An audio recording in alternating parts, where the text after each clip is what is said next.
भारतीय संविधान का ऐतिहासिक आधार और विकास 1600 में भारत आई ईस्ट इंडिया कंपनी 1765 में बक्सर की लड़ाई के बाद जब अंग्रेजों को बंगाल, बिहार और ओडिशा के लिए राजस्व और नागरिक न्याय का अधिकार मिला, पर्याप्त प्रशासनिक शक्ति हासिल करने में कामयाब रही। तब से ट्रेडिंग कंपनी ने अपनी शक्ति को इस तरह बढ़ाना शुरू किया कि हमारे देश के कोने कोने तक पहुंच सके। यह भारत की सफलता मुख्य रूप से उस प्रशासनिक व्यवस्था के कारण थी जो उन्होंने विभिन्न कानूनों के माध्यम से स्थापित की थी, जिसने भारतीय संविधान के वर्तमान स्वरूप पर भी गहरा प्रभाव डाला। भारत की आजादी से पहले पारित किए गए कई नियमों और कानूनों को संविधान में देखा जा सकता है। भारतीय संविधान के विकास को दो श्रेणियों में विभाजित किया जा सकता है। पहला, कंपनी का शासन 1773 से 1858 नियमों का एक समूह जो नियंत्रित करता है कि व्यवसाय कैसे चलाया जाता है। दूसरा, राजा का शासन 1858 से 1947 ब्रिटिश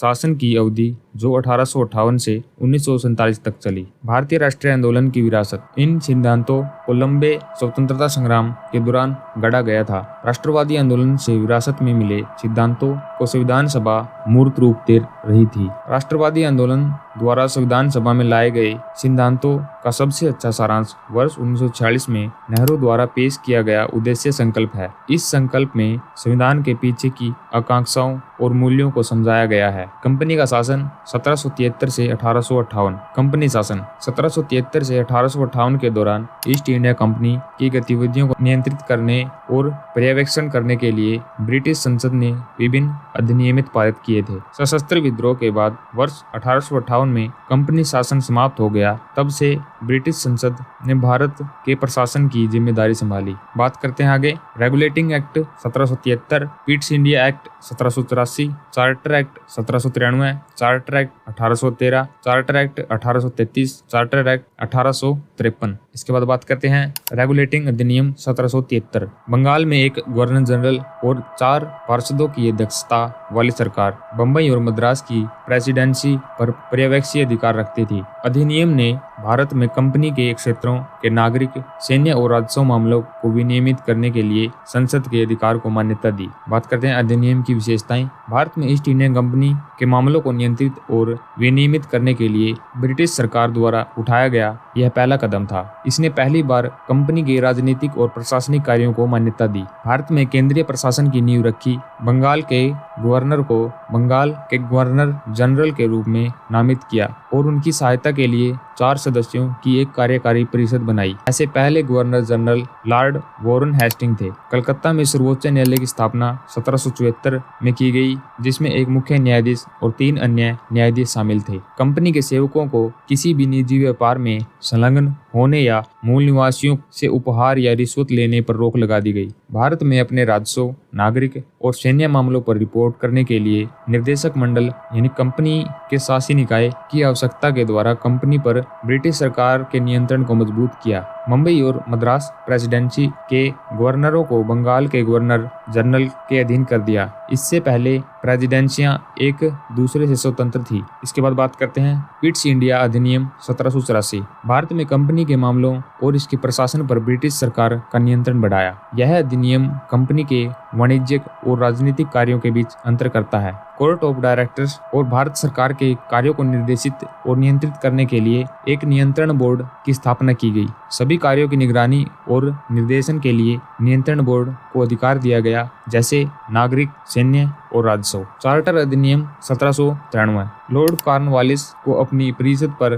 दी गई अधिभावी शक्ति को भविष्य के सभी गवर्नर जनरलों और प्रेसिडेंसी के गवर्नरों तक बढ़ा दिया। गवर्नर जनरल को बम्बई और मद्रास की अधीनस्थ प्रेसिडेंसी की सरकारों पर अधिक शक्तियों और नियंत्रण दिया गया। भारत में कंपनी के व्यापार एकाधिकार को 20 साल की एक और अवधि के लिए बढ़ाया गया। ऐसे प्रावधान किए गए ताकि commander in chief governor general की परिषद का सदस्य नहीं हो सकता जब तक कि उसे नियुक्त न किया जाए। अधिनियम ने यह भी निर्धारित किया कि नियंत्रण बोर्ड के सदस्य और उनके कर्मचारी अब से वेतन की भुगतान भारतीय राजस्व से ही किया जाएगा। चार्टर अधिनियम 1813। यूरोप में हस्तक्षेप की भावना नेपोलियन बोनापार्ट की महाद्वीपीय प्रणाली ने यूरोप में फ्रांसीसी सहयोगियों में ब्रिटिश वस्तुओं के आयात पर रोक लगा दी थी, जिसके परिणाम स्वरूप ब्रिटिश व्यापारियों को भारी नुकसान उठाना पड़ा। 1813 के चार्टर अधिनियम ने ब्रिटिश व्यापारियों की उन शिकायतों का निवारण करने की मांग की। चीन के साथ व्यापार और चाय के व्यापार में कंपनी के एकाधिकार को छोड़कर